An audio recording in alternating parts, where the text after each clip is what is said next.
शांतनु कौशिक जी, श्री हरिवंश। श्री हरिवंश महाराज जी। महाराज जी, साधक में क्या क्या अवस्थाएं आती हैं शुरू से आखिर तक? एक बार महाराज जी जानना चाह रहे थे, क्या भक्ति योग व ज्ञान में अलग अलग अनुभव हम होगा? दो केवल बातें तुम्हें बताएंगे, इसी में से आगे जो अध्यात्म की दिव्यताएं हैं वो तो सब अपने आप आ जाएंगे, उनको रास्ता पूछने की जरूरत नहीं, रास्ता चलने की जरूरत है। दो बातें हैं। उपासक यदि प्रलोभन और भय इन दो में कभी ना फंसे तो जितनी भूमिकाएं ज्ञान की हैं, भक्ति की, वो सब अपने आप आ जाती हैं। प्रलोभन तीन प्रकार का। पहला कामिनी, काम का, परस्पर शरीरों का आकर्षण ही काम भाव से इतना प्रबल है प्रलोभन में कि पहली घाटी कामय की है कि अच्छे अच्छे साधकों को फैला देती है। अच्छे अच्छे को मन इतना फिसड्डू है, इतना फिसलने वाला है कि पूछो मत, कभी भी किसी का कहीं भी फिसल सकता है। विश्वास नहीं इस मन का। भगवान के भरोसे से इस मार्ग में अपने मन को संभाला जाता है। बका विश्वास नहीं हमें कि हम निकल जाएंगे, इस जगह से निकल जाएंगे, हम फंसेंगे नहीं, विश्वास नहीं। विश्वास है भगवान निकाल देंगे, भगवान निकाल देंगे, निर्विकार निकाल देंगे, ये विश्वास है। लेकिन हम निकल जाएंगे ऐसा विश्वास नहीं। हमारी एक एक बात को बहुत ध्यान से समझना, तब परमार्थ समझ में आएगा। क्योंकि हम निकल जाएंगे तो अहंकार और अहंकारी का पतन होता है। भगवान निकाल देंगे ये पक्का विश्वास है कि भगवान जिसकी रक्षा करते करो सदा तिनके रखवारी, जिम बालक राखे महतारी। तो फिर कौन बिगाड़ सकता है? जब जानकी नाथ सहाय करे तो कौन बिगाड़ सके, डरते रहो, फिर कोई नहीं बिगाड़ सकता। तो पहला आकर्षण है कामिनी। अगर इससे निकल गया साधक, बड़ा कठिन है निकलना। मतलब आप ये समझो कि 100 में 2 ही 4 नहीं, शेष तो यही प्रश्न में गिर जाता है, उत्तर नहीं दे पाएगा, निकल नहीं पाएगा। काम, जब काम आकर्षण होता है तो भगवान छोटे नजर आते हैं और काम भोग भगवान से ज्यादा आनंद देने वाला नजर आता है। उस समय केवल गुरु आज्ञा, निषिद्ध कर्म नहीं, भगवान के मार्ग में चलना, कुछ नहीं, राधा राधा, भाग भाग भाग, तो बच गया। और जो वीर बनने की कोशिश की, नहीं हमारा क्या बिगाड़ सकता है, तो कोई नहीं बच सकता, कोई भी। 100 के 100 मुंह भरा गिर जाएंगे। उनमें 2-4 वो बचते हैं जो गुरु वचनों की याद करते हैं उस समय कि नए नए हमारे प्राण चाहे भले चले जाएं, लेकिन हम कुमार्ग में कदम नहीं रख सकते। फिर दूसरा है रुपया, कंचन। जब साधक सही ढंग से चलना शुरू करता है ना, तो ये शुरू हो जाता है। अब अगर वो ये समझ पा रहा है कि आए हुए धन का हमारे भोग के लिए नहीं, समाज कल्याण के लिए, जन जीवन के मंगल के लिए, संत सेवा, ठाकुर सेवा, ऐसे, तो उसको फंसा नहीं पाएगा। और अगर वो स्वयं भोक्ता बन के कंचन का भोक्ता बन गया, मारा गया, उन 100 में तो 96 तो वो पहले ही प्रश्न में गिर गए, और जो कुछ बचे तो दूसरा प्रश्न बहुत जोर का है, ये रुपया वाला नहीं। तो कंचन दूसरी। अब तीसरा जो बचा वो नाम रोशन हो जाए, मान बढ़ाई। ये बहुत इतनी जोर का ये खाई है कि इसमें 100 के 100 मुंह भरा गिर पड़ते, कोई एक निकल पावे। प्रलोभन, 2 ही बस शब्द हम बोले थे, प्रलोभन और भय। प्रलोभन में 3, कामिनी, कंचन और कीर्ति।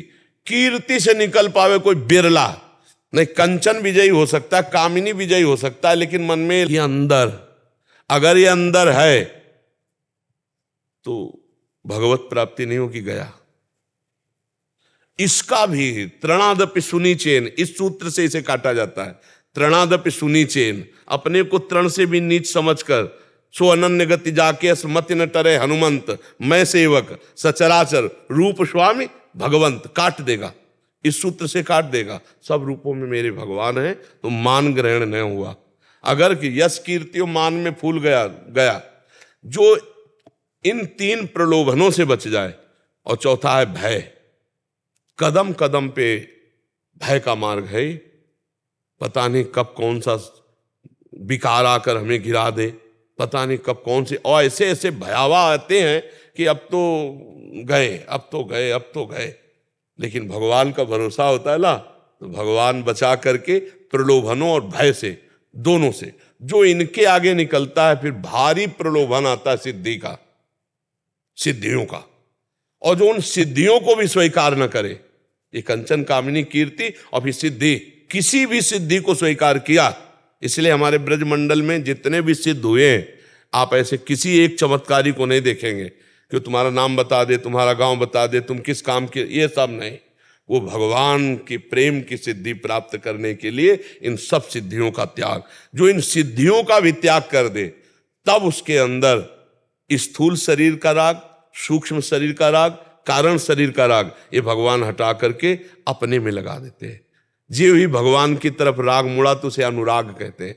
अब वो छिन छिन रुदन करंत, छिन गावत आनंद भरी, छिन छिन हार हसंत, याजु कृपा हरिवंश, वो थोड़ी थोड़ी देर में भगवान की स्मृति में रो पड़ता है। कभी भगवान के लिए गा रहा है, कभी भगवान के लिए नाच रहा है। उसकी दशा भक्ति में और ज्ञान में वो अपने स्वरूप में स्थित होने लगता है, आत्मस्वरूप में स्थित है। अहम ब्रह्मास्मि, मैं ब्रह्म हूं, सब निर्विकार स्थिति, आनंदमयी, न मृत्यु का भय, न कोई लालसा, कोई लालसा नहीं। ब्रह्मभूता प्रसन्न आत्मा, न सोचति न कांग, न कोई चाह न कोई सोच, वो स्वयं आ जाएगी।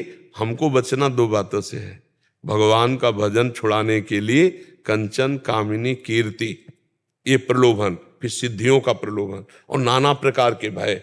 ना हम प्रलोभन से हटने वाले हैं और ना भय से, और रात दिन भजन करते हुए सत्कर्म आचरण, आगे आध्यात्मिक स्थितियां जागृत होती चली जाएंगी। वो अनुभव गम्य है, वो अनुभव। पहली स्थिति बस यही है कि ये कंचन कामिनी कीर्ति, इन तीन में हम ना फंसे, नहीं प्रायः प्रायः प्रायः फंस जाते हैं। आखिरी हद तक गिरा लेती है, बस आखिरी हद है माया की यश कीर्ति। अपने अपना मान लिया, मान सम्मान कीर्ति, तो मिठिया मिठ हो गया। महाराज जी जैसे कामनी है, ये बार बार, एक बार जो प्रलोभन आया उसके बार बार भी आता रहता। अरे जब तक भगवान का साक्षात्कार नहीं, आखिरी तक आता रहेगा।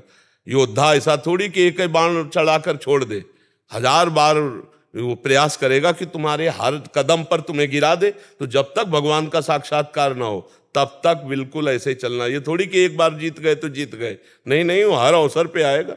जैसे महाराज जी बीच बीच में चिंतन बनता है, हम जैसे आपका सहारा लेके गुरुदेव को स्मरण करके काट देते हैं, फिर न कई बार बार बार और 2-4 दिन के बाद चिंतन बनना कोई परेशानी की बात नहीं है। ध्यान रखना, ध्यान रखना, हम नाम जब कर रहे हैं, हमारा मन कहीं फिसल कर जा रहा है, ये कोई खास बात नहीं। क्रिया ना होने पावे, क्रिया होना खास बात है। चिंतन तो नाम काट देगा। जैसे आपका नाम चल रहा है राधा राधा राधा, और गंदा चिंतन हो रहा है, तो वो साथ में वो जो बोर्ड को पोंछने वाले को डस्टर कहते हैं, वो साथ में नाम लगा हुआ है, वो मिटा देगा। वो संस्कार नहीं, वो जन्म मरण के चक्र में नहीं फंसा पाएगा चिंतन। अगर क्रिया बन गई तो फिर वो दोषयुक्त हो जाए। क्रिया ना होने पावे, चिंतन फिसल कर चला जाए तो कोई हानि की बात नहीं है, क्योंकि नाम चल रहा है, बार बार नाम आप संभालेगा उसको। अगर क्रिया बन गई तो फिर बड़ा समय। दृढ़ चिंतन होता है, नाम भी कुछ नहीं। जैसे गुरु का स्मरण करते हैं, मन बार बार कहता है क्या यार बोधा तू स्वयं खड़ा हो, बार बार मैं गुरु को क्यों बीच में ले आता है, गुरु जी हमें शक्ति नहीं। देखो, मन का कार्य है, वो कनेक्शन काटेगा, वो गुरु से कनेक्शन काटेगा, नाम से कनेक्शन काटेगा, भगवत चिंतन से कनेक्ट, तभी तो तुम्हें मारेगा। और अगर नाम का कनेक्शन चल रहा है, गुरु का कनेक्शन चल, तो मार नहीं पाएगा। वो कहेगा कि ऐसे गंदी बातों के बीच में क्यों लाते हो। नहीं नहीं, गंदी बात के बीच में ही लाएंगे तभी तो सुधरेगा। नहीं, हमें जन्म जन्मांतर से फंसाए रखा है, कहीं शर्माए नहीं। देखो, इस मार्ग में बात समझ लो, अपना हृदय गुरु और भगवान से खोल के रखे, भगवान से खुली बात कहे। देख लो महाराज, हम आपसे कुछ नहीं छुपा रहे, आप सब कुछ जानने वाले हो। अगर ये हमको कहीं ले जाएगा तो हम साथ आपको ले जाएंगे, हम वहीं बोलेंगे राधा राधा राधा राधा। अब आप देख लो, आप बचा, वो सब बचा लेंगे। भगवान का छुपाने कि यार इतनी गंदी बात के लिए हम राधा राधा बीच में बोले, क्यों नहीं बोलेंगे? वही तो हमारा सब कुछ है। हम ऐसी जगह भी राधा राधा बोलेंगे और फिर आप बचाओ। आप हम नहीं बच पा रहे तो हम पुकारेंगे राधा राधा राधा। ये मन की चाल पे मत आना, भजन मत छोड़ना, वो सब सही कर लेगा। प्रलोभन का विषय आता है, बोलते हैं जैसे पहले कुछ था, अब बोलते हैं कि 900 चूहे खा के बिल्ली चली गंगा नहाने। हाँ, ये नहीं नहीं नहीं नहीं ऐसी बातें नहीं सुनते हैं। चुपचाप चले चलो। जब हम गंगा किनारे भजन मार्ग में थे ना, तो जैसे तुम्हें कहते ना 100 बिल्ली चूहे खाकर गंगा नाले में चली, तो ऐसे ही संसार के आदमी, ऐसा नहीं कि हमको यही होता रहा जय हो, ऐसा नहीं, लेकिन वो सहकर भगवान के मार्ग में चले। हमको एक शराबी ने उपदेश किया था, हम कई बार सत्संग में सुनाया है कि हम हो सकता है 18-19 वर्ष के होंगे, तो ब्रह्मावर्त बिठूर गंगा किनारे, उसने शाम का टाइम था, तो अपना इधर आओ, तो एक स्वभाव में हमारे कौतुकी था, कौतुकी मतलब खिलवाड़ जैसा, तो नजदीक गए और उससे समझ गए थे बदबू आ रही थी शराब पे, बोले इधर आओ नजदीक। बाबा जी बने हो? हाँ जी। कितने साल हो गए? तुम का भी ज्यादा साल नहीं हुए, 5 साल हुए होंगे, क्योंकि 18 वर्ष तो 13 वर्ष से भागे थे, तो 18 वर्ष 5 साल। तो उसने कहा आओ हमारे साथ। तो कहाँ ले चल रहे? बोले और कहीं नहीं ले चल रहे, आओ हमारे साथ। तो मतलब एक कौतुकी स्वभाव था, क्या कर लेगा ये। गए तो वो बैकुंठ धाम ले गया, एक बैकुंठ धाम बना था, ऊपर चढ़ा और भगवान की तरफ अंगुली करके बोला देखो ये काहे के बने? वो काहे के बने? तो भगवान है। बोले बने काहे के? हम कहा बने क्या, भगवान है उसमें क्या बने का है? बोले संगमरमर के बने। हम कहा अच्छा, और नीचे का दिखा, बोले क्या लगा है? उनका ये भी संगमरमर है। तो उनका जानते हो तिल तिल काटा गया है संगमरमर, टूटा नहीं, तो आज भगवान बन के पूज रहा है। और एक संगमरमर वो जो पैरों के नीचे पड़ा है, टूटना नहीं जिंदगी में। अगर बाबा जी बने हो, चाहे जितना कष्ट मिले, हम तुरंत उसको पंचांग प्रणाम किया था कि हमें भगवान इस रूप में छद्म वेश में उपदेश, पूरे जीवन याद रखा, जहां संकट विपत्ति भूख प्यास कष्ट के में मन उबा तो ध्यान, टूटना नहीं, जिंदगी में टूटना नहीं, ऐसा उसके वचन से उपदेश, वो जीवन भर याद रखा। और इसको हम 50 बार सुला चुके हैं। तो जीव को भगवत मार्ग में गालियां भी मिलेंगी, और ऐसा नहीं कि प्यार ना मिले, प्यार भी मिलता है, सम्मान मिलता है, दुलार मिलता है, पर दोनों बातें हैं। तो हमको सहना होगा, ना प्रलोभन से टूटना है, ना हमें भय से पीछे हटना है। तो हमें आगे आगे स्थितियां आती चली जाएंगी, मजबूत रहो। लोग क्या कहते हैं, हम लोगों के लिए भक्ति करते हैं क्या? लोगों के कहने के लिए भक्ति करते हैं क्या? नहीं, हम भगवान की प्रसन्नता के लिए करते हैं। लोगों को जो मना है सो कहते रहे, लोगों का तो काम है कहना, वो कुछ ना कुछ तो बोलेंगे, तो हमको उस पर नहीं ध्यान देना, हमें अपने सत्य मार्ग पर ध्यान देना है। ठीक है।